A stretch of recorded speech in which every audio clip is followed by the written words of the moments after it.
67-kun. Jasur bo'lish. Vodiydagi nur. Hazrati Muso oilasi bilan birga kecha-kunduz yo'l yurdi. Bu baxtli oila cho'lning qiyinchiliklariga bardosh berib, necha kunlab yo'l bosdilar. Safar og'ir o'tar, yo'l mashaqqatli edi. Qorong'u tushganda Tuva vodiysiga yetib keldilar. Hazrati Muso Sino tog'i tepasida bir yorug'likni ko'rib qoladi. Qish oylari kun juda sovuq edi. Safura homilador edi. Bu uzoq va mashaqqatli safar uni juda holdan toydirdi. Unda og'riqlar boshlangandi. Hazrati Muso isinish uchun olov yoqishga harakat qildi. Lekin chaqmoq pand berdi. Hech olov yoqilmadi. Yana urinib ko'rdi. Foydasi bo'lmadi. Shunda atrofga umid bilan qarar ekan, Tur tog'i tepasida yonayotgan olovga ko'zi tushdi. Xotiniga: "Sen shu yerda kutib tur. Oz qoldi. Men o'sha yerga borib, olov bo'lsa, cho'g'idan olib kelay. Olov yoqib birpasda isinib olamiz", dedi. Qo'lidagi hassasi bilan tez-tez yurib, vodiy tomon yo'l oldi. Bu yer Tuva vodiysi edi. Ammo u yerga yetib borganida nima bo'lganini tushuna olmadi. Ichiga yoqimli bir his kirdi. Vodiyni yorqin bir nur o'rab olgan edi. Bir lahza ko'zlariga ishona olmay joyida qotib qoldi. Yerdan to samogacha ko'tarilgan bu nur nima edi? Bu holdan sal cho'chidi. Yashil daraxtining ichidan samogacha ko'tarilgan nurga qarab turardi. To'satdan daraxtdan bir ovoz eshitildi. "Ey Muso, men sening Robbingman. Sen hozir muqaddas Tuva vodiysida turibsan. Oyoq kiyimingni yechgin", dedi haligi ovoz. Hazrati Muso kuchli hayajon bilan darrov oyoq kiyimini yechdi. O'sha ovoz yana shunday dedi: "Qo'lingdagi nima edi, ey Muso?" Hazrati Muso eshitilgan bu ovozdan g'oyat ta'sirlandi. Bu go'zal ovoz yo'qolmasligi, suhbatlari aslo tamom bo'lmasligini istardi. "Bu mening hassam. U bilan qo'ylarimga daraxtdan barg qoqib beraman. Boshqa yumushlarda ham foydalanaman", deya javob qiladi Muso payg'ambar. "Hozir hassayni yerga qo'y", deya buyurdi haligi ovoz. Hazrati Muso g'arq terga botgan holda aytilganday qildi. Hassani yerga tashladi. Shunda nima bo'ldi deng? Hassa bir yumalab ilonga aylandi. Hazrati Muso buni ko'rib orqasiga ham qaramay qochdi. Shunda Alloh taolo yana ovoz berdi. "Muso, yaqinroq kel, qo'rqma, yurakli bo'l, chunki sen omonlikdasan." Bu gapni eshitib Hazrati Musoning ichiga ishonch va jasorat kirdi.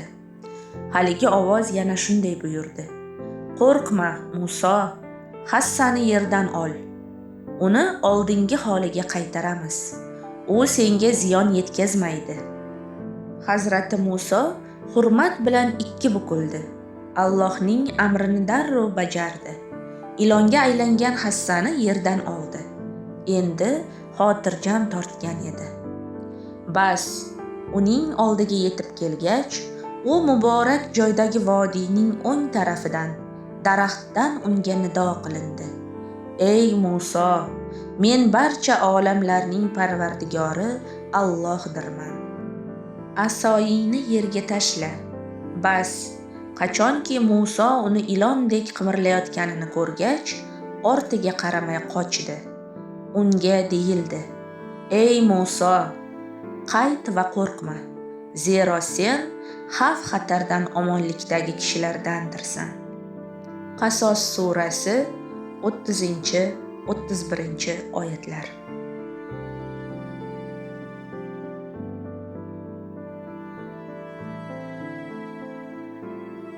68-kun.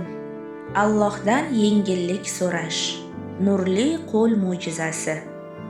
Hazrati Muso Tuva vodiysida hayajon ichida edi. Tomirlari suyaklarigacha titrardi. Biroq yuragida yoqimli xotirjamlik bor edi. Aql hushini olgan bu yoqimli ovoz unga yana shunday nido qildi: Muso, qo'lingni qo'yningga sol va chiqar. Qo'ling oppoq holga tushadi. Hazrati Muso qo'llarini qo'yniga soldi va chiqardi. Qo'lidan nur taraldi. Bu nur qarshisida ko'zlari qamashdi. Qo'lidan taralayotgan nur atrofni yoritib yuborgan edi. Robbi u bilan suhbatlashardi. Hazrati Muso jon qulog'i bilan uning so'zlarini tinglardi. Shundayki, bu totli lahzalar aslo tamom bo'lmasligini istardi. Muso, men seni payg'ambar qilib sayladim. Endi Fir'avnning oldiga bor. Chunki u g'aflatda qolib, yaxshigina gunohga botdi. Uni shirin so'z, yaxshi gap bilan to'g'ri yo'lga boshla. Haq yo'lga da'vat qil. Hazrati Muso: "Yo Robbim, ko'nglimga xotirjamlik ber. Bu ishni menga oson qil. Tilimdagi duduqlanishni ketkizginki, odamlar so'zimni tushunsinlar", dedi. Alloh taolo bilan bo'lgan bu suhbati aslo tugamasligini istardi. Hazrati Muso: "Ya Allohim, mening so'zlarim ma'noli emas. Birodarim Horun g'oyat mazmunli, hikmatlar bilan so'zlay oladi. Uni ham menga yordamchi qil. Meni u bilan quvvatlantir. Shunda men seni ko'p yodga olay, tinmay zikr qilay", dedi. Alloh taolo shunday javob berdi: "Muso, seni birodaring bilan quvvatlantiramiz. Sizga kuch-quvvat beramiz. Shunda aslo sizga zarar bermaydi. Sen xotirjam bo'l." Shunday amrni olgan Hazrati Muso darrov ayolining yoniga qaytdi. Yo'lda davom etdilar. Endi u zotning zimmasida payg'ambarlik vazifasi bor edi. Alloh unga Fir'avn va xalqni to'g'ri yo'lga da'vat qilish, yaxshilik qilishni o'rgatishni buyurgan, unga mo'jizalar ato qilgan edi.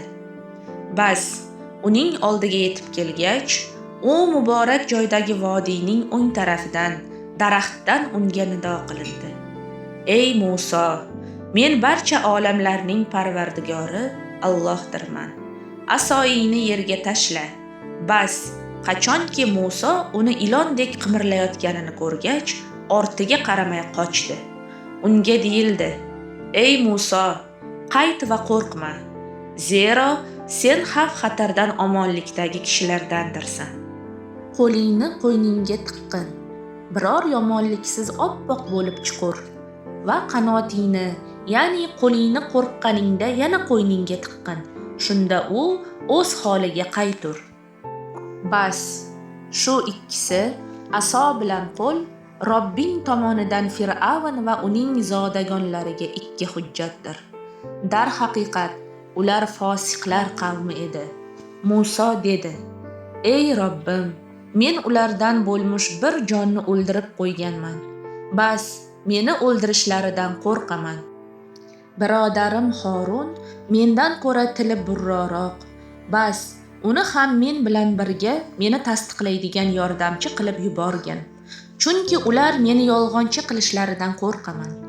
Alloh aytdi: "Biz seni birodaring bilan quvvatlantirurmiz va ikkingiz uchun saltanat, g'alaba ato qilurmiz. Bas, ular sizlarga biror ziyon yetkaza olmaslar. Bizning mo'jizalarimiz bilan sizlar ham, sizlarga ergashganlar ham g'olibdirlar." Qasos surasi 30-35 oyatlar.